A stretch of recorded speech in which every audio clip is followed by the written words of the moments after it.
Okay, so be honest with yourself for a second. How many times has one careless comment ruined your entire day? How many nights have you lain there staring at the ceiling, replaying an argument that's long over, getting angry all over again at something that already happened? Most people don't actually live in peace. They live in reaction. They don't own their emotions own them. One insult, one rejection, one weird look from a stranger, and their whole energy shifts. And it's not because the world is that powerful. It's because most of us were never taught how to take that power back. Here's the thing, though. Stoicism figured this out centuries ago, and honestly, modern neuroscience is just now catching up to it. You can become, and I mean this, emotionally untouchable. Not cold, not numb. Untouchable. Like a mountain in a storm, right? The wind howls, the rain crashes down, but the mountain doesn't move. That's the strength we're talking about. Once you've actually got it, you stop being thrown off by what someone says. You stop feeling small because of someone else's bad mood. This isn't about staying calm. This is complete emotional sovereignty, the real Stoic power Marcus Aurelius wrote about. Not to sound wise, but because it's literally what let him carry the weight of an empire without losing his mind. So here's the first shift you have to make. It's not them. It was never them. You think it's the way they spoke to you, the disrespect in their tone, the eye roll. But that's just the surface. What actually stings is what that moment wakes up inside you. Something older, something you're probably not even fully aware of. Carl Jung put it like this: until you make the unconscious conscious, it will direct your life, and you'll call it fate. And that's exactly what we do every time we blame someone else for how we feel. We literally hand over the keys to our own emotional state. And then we wonder why we keep getting driven into chaos. Nobody, and I mean nobody, can make you feel something without your participation. Anger, resentment, frustration, none of that is caused by other people. It's caused by your response to them. And that response is shaped by whatever unresolved stuff you've been quietly avoiding for years. Two people can hear the exact same insult. One shrugs it off completely, the other stews in it for days. The insult didn't change, obviously. What changed is what it touched on the inside. We're not actually reacting to what someone said or did. We're reacting to what it touches in us. Old wounds, old expectations, beliefs we've never bothered to question. When someone criticizes you and you explode, that reaction isn't really about the words. It's about protecting an identity you've worked hard to build. Competent, strong, good, whatever it is. And if even a small crack in that identity feels like total collapse, well, that tells you something. Aristotle said, knowing yourself is the beginning of all wisdom. And self-knowledge isn't just knowing your goals or your favorite foods. It's understanding the places in you that still hurt, that still crave approval. Here's where it gets good, though. You are not your reaction. You are not your anger. You are not your pain. You are the one watching those things happen. You are the awareness underneath all of it. And the more you connect to that awareness, the less you need the outside world to behave perfectly just for you to feel okay. That doesn't mean you tolerate disrespect, by the way. It means your peace stops depending on whether disrespect shows up or not. That's real freedom. Because most people aren't actually living, they're just reacting. One text ruins the whole morning. One comment online wrecks the mindset for the day. But you can step off that ride. It starts the moment you stop making the other person the villain of your story. The second you go from, "they made me feel this way," to "something in me responded to that," everything changes. You start asking better questions. Not why are they like this, but why does this bother me so much? That single question, what am I holding on to, is where you'll find most of your answers. Plato said the first and best victory is to conquer yourself. And that's not about suppressing emotion. It's about understanding where it comes from and deciding whether it still even serves you. And honestly, the people who trigger you the most are your greatest teachers. Not because they're wise or kind, but because they show you exactly where you're still raw, still attached, still building your identity on other people treating you a certain way. Socrates said, "Let him who would move the world first move himself." And that movement never starts with changing your surroundings. It starts with watching yourself more honestly, noticing the stories you tell when things don't go your way. Epictetus taught that we should only concern ourselves with what's actually in our control: our thoughts, our actions, our beliefs. Everything else, what people say, what they do, how they treat us, that's all external. If you anchor your calm to the external, you will never be steady, ever. But rooted internally, and nothing can move you. So the next time someone tries to provoke you, let it pass through. Don't deny that you feel something, just don't identify with it. Watch it rise, watch it fall. Let it be a ripple, not a wave. Now, most of what feels like you, your temperament, your triggers, the way you snap under pressure, isn't actually you. It's conditioning. It's a script somebody handed you a long time ago, and you just started playing the part without ever reading the fine print. Jung again. Until the unconscious becomes conscious, it directs your life and you call it fate. So the work begins with becoming the observer instead of the actor. You notice, you pause, and you ask, what part of me is speaking right now? Viktor Frankl, a man who survived things most of us can't even imagine, said it best. Between stimulus and response, there is a space, and in that space is our power to choose. In that choice lies our growth, our freedom. Think about how different life feels when you stop reacting from the old script. Someone interrupts you, and instead of jumping in to reclaim your voice, you just observe. You breathe. You respond calmly, or maybe you don't respond at all. Not because you're weak, but because you've realized not every moment deserves your energy. One of the most practical tools for all this is something the Stoics called premeditatio malorum, the premeditation of adversity.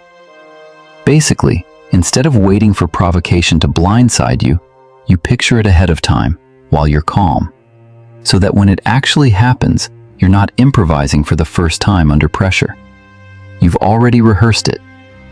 Marcus Aurelius did a version of this every single morning, reminding himself he'd run into ungrateful, arrogant, difficult people that day, not to breed cynicism, but to immunize himself against the shock of it.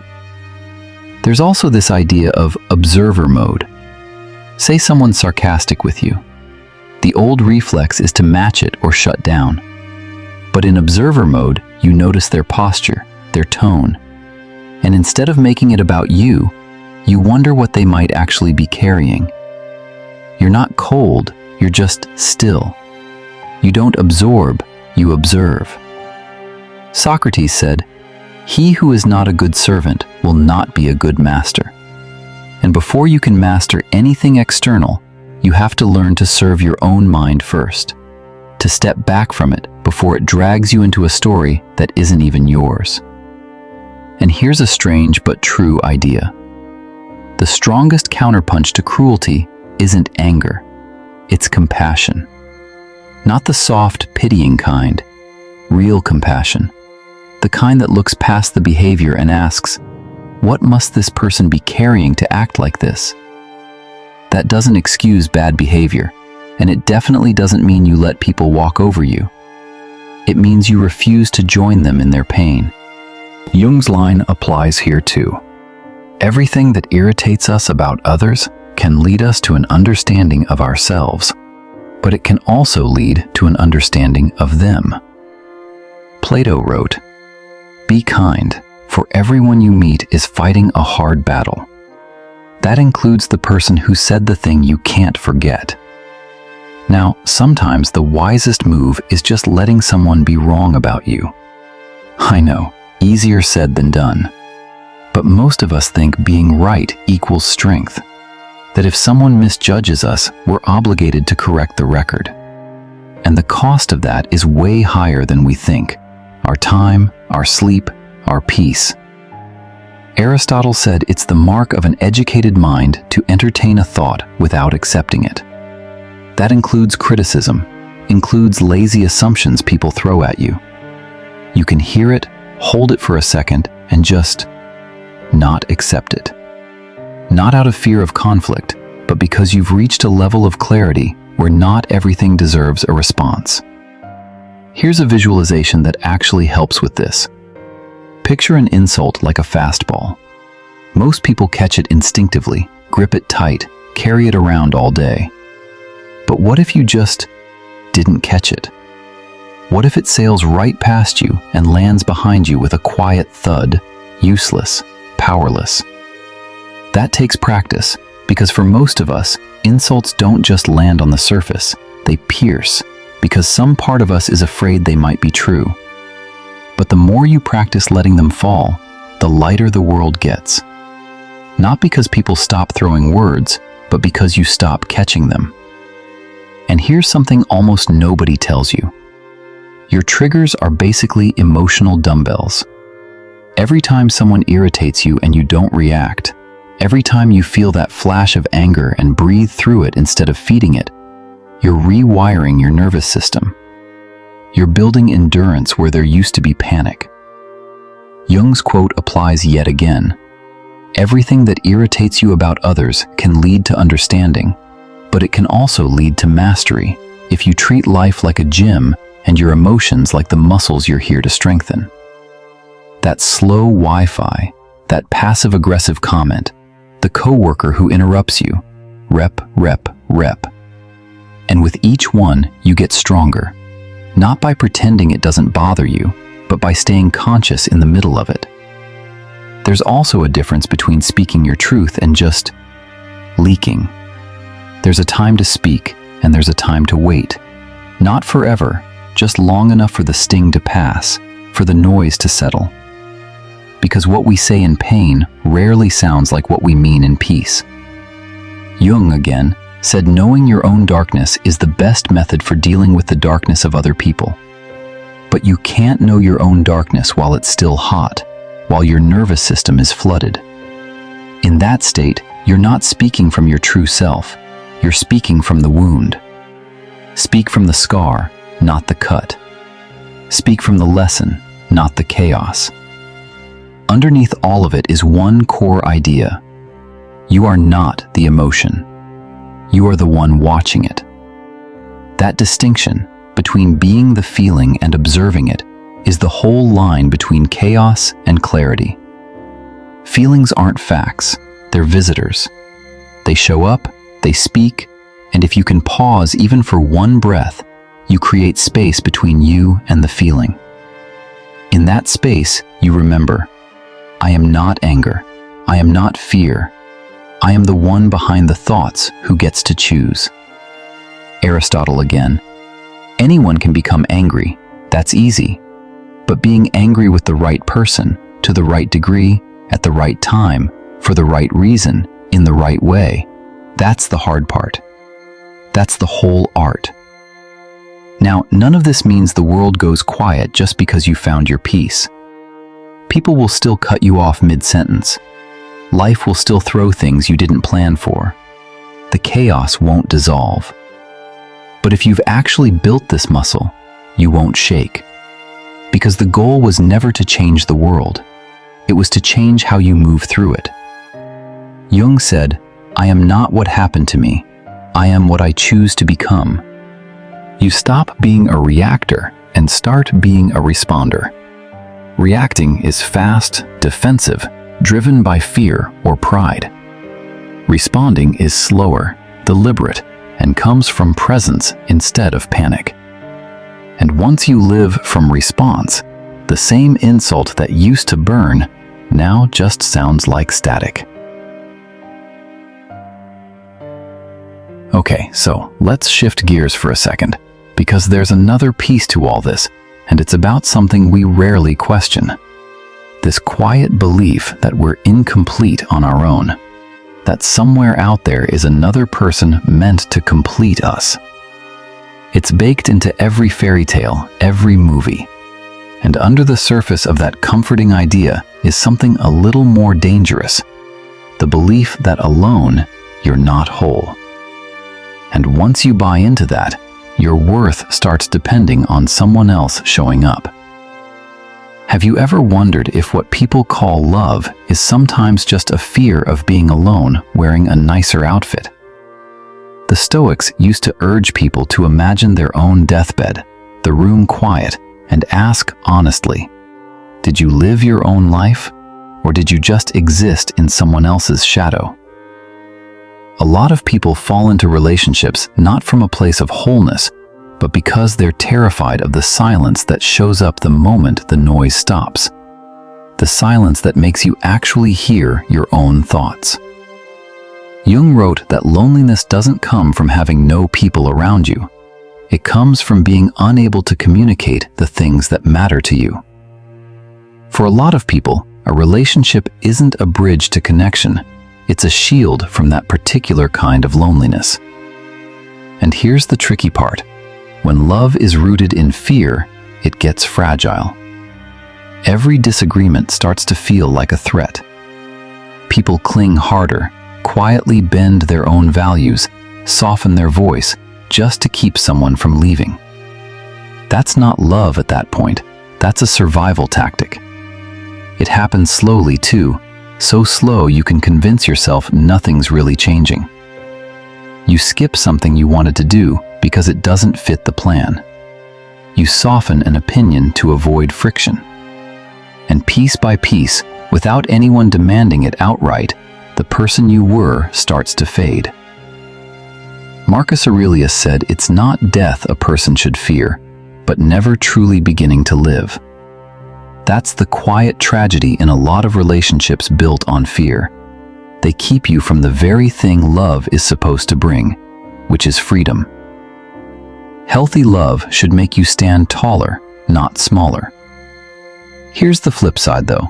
Solitude, real chosen solitude, is not the empty, sad thing we're taught to believe it is.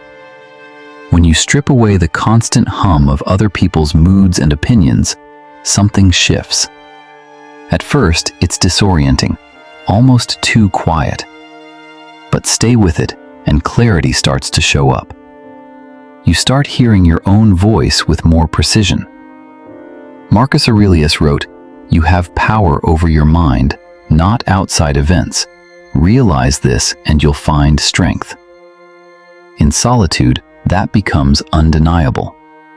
You stop outsourcing your validation, your direction, your worth. It starts coming from the inside. There's also a creative edge to being alone, honestly. The best ideas rarely show up in crowded rooms full of chatter and other people's expectations. They show up in the quiet hours. Jung said solitude was, for him, a fountain of healing that made his life worth living. Without needing anyone's approval, you're free to chase the strange, the impractical, the stuff that might not make sense to anyone but you.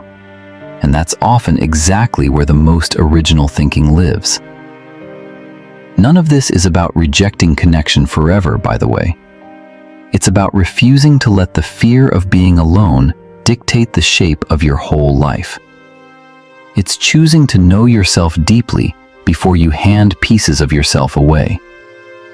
Because when you finally do meet someone from a place of wholeness, you're not asking them to fill a void. You're inviting them to walk beside a life you already built on your own. And look, sovereignty like this isn't free. You give up some things most people cling to, the shared plans, the automatic companionship on a slow Sunday. In solitude, there's no one to validate or veto your decisions. Every choice is entirely yours, victories and mistakes alike. Epictetus wrote, "No man is free who is not master of himself." That mastery gets built exactly in these quiet, uncomfortable, unglamorous hours. And yeah, there will be nights when the silence feels heavier than you expected. But you learn to be your own anchor, to sit with discomfort instead of reaching for a quick fix in someone else's presence. And that skill becomes one of the strongest things you'll ever build. Now, when you choose to live like this, on your own terms, without leaning on a partner or a group for your sense of self, the labels come fast. Lonely, selfish, incomplete. But honestly, those words usually say more about the discomfort your independence stirs up in other people than they say about you. Dependence is easy for a system to manage. It's stable, predictable, easy to sell to. A person whose sense of self comes from someone else's approval will go pretty far to protect that approval, even at the cost of their own truth. But when you don't need that structure to feel whole anymore, you become, well, unpredictable. And unpredictable is threatening to anyone invested in the old script. That's also, by the way, why there's such a thing as an emotional detox that happens in solitude. When you're closely tied to someone else, you get used to checking their emotional temperature before you even notice your own. Their highs become your highs, their lows seep into your bones, and it gets harder to tell where you end and they begin. But step back, spend real time alone, and you start noticing the difference. That irritation you've been carrying? Not permanent. Just residue from constantly managing somebody else's frustration. The heaviness in your chest? Not yours at all. It's something you absorbed trying to keep the peace. The Stoics believed our peace of mind depends not on events themselves, but on the judgments we attach to them. And alone, those judgments finally belong to you, unfiltered, unshaped by anyone else's lens. So here's where all of this actually lands. A calm mind is not a weak mind. It's the sharpest blade you'll ever carry. It sees solutions where everyone else sees only problems. Most people crumble under pressure, not because the challenge itself was unbeatable, but because they let fear grab the wheel. Train your mind to be still, refuse to let emotion cloud the view, and you rise above the storm instead of getting pulled under by it. Calmness is a skill, by the way, not a personality trait. And just like a muscle, it gets stronger every single time you choose it over the panic. The science backs this up too.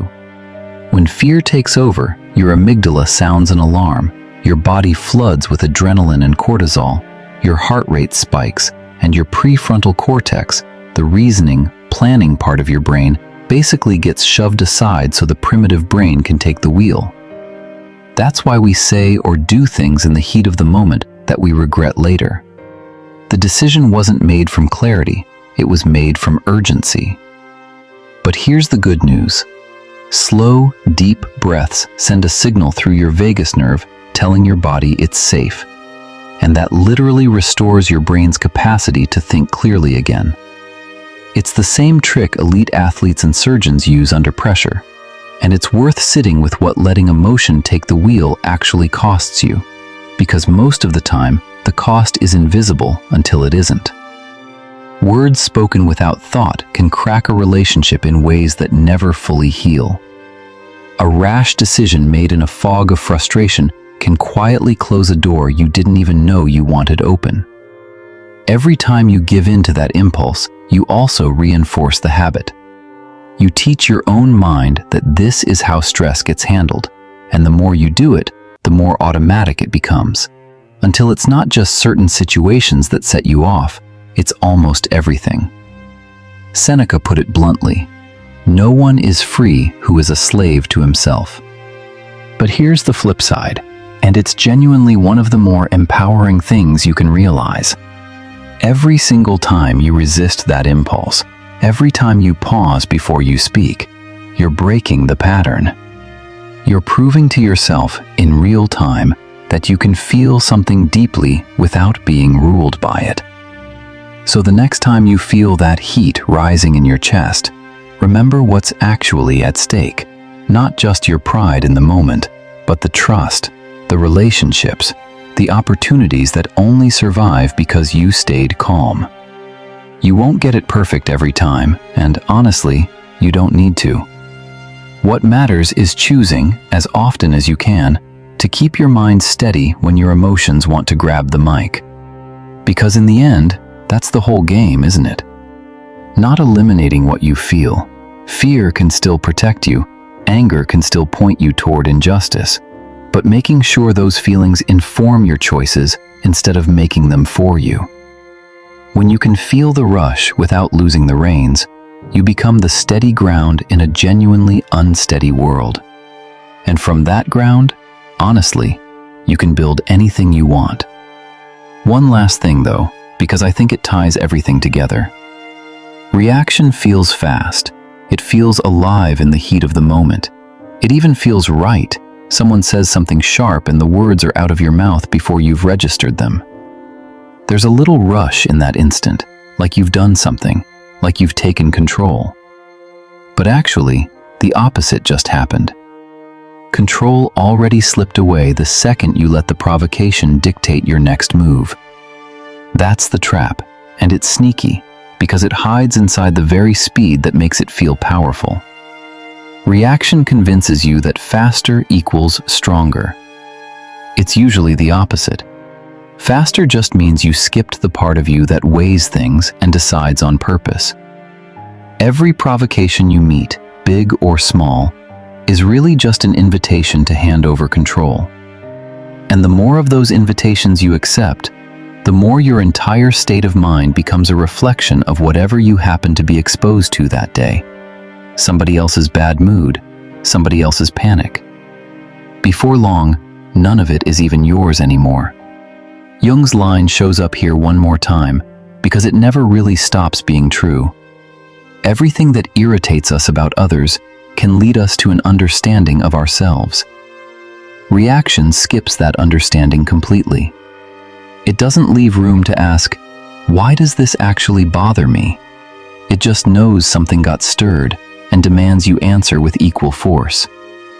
But the things that provoke you most deeply usually say more about you than about whoever's standing in front of you.